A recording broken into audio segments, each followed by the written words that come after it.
newest campus building, Pinkerton Hall, named after the school's founder, Dr. L. Pinkerton, was built in 1859 to replace an original structure that burned.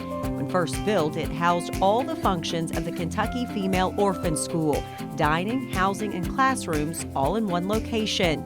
As newer residence halls were constructed over the years, Pinkerton Hall became office space for the growing staff.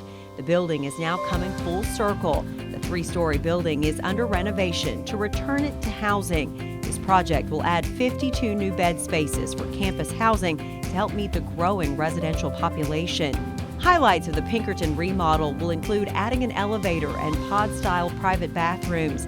The basement will house a community kitchen, student lounge area for studying or watching television, and a laundry room.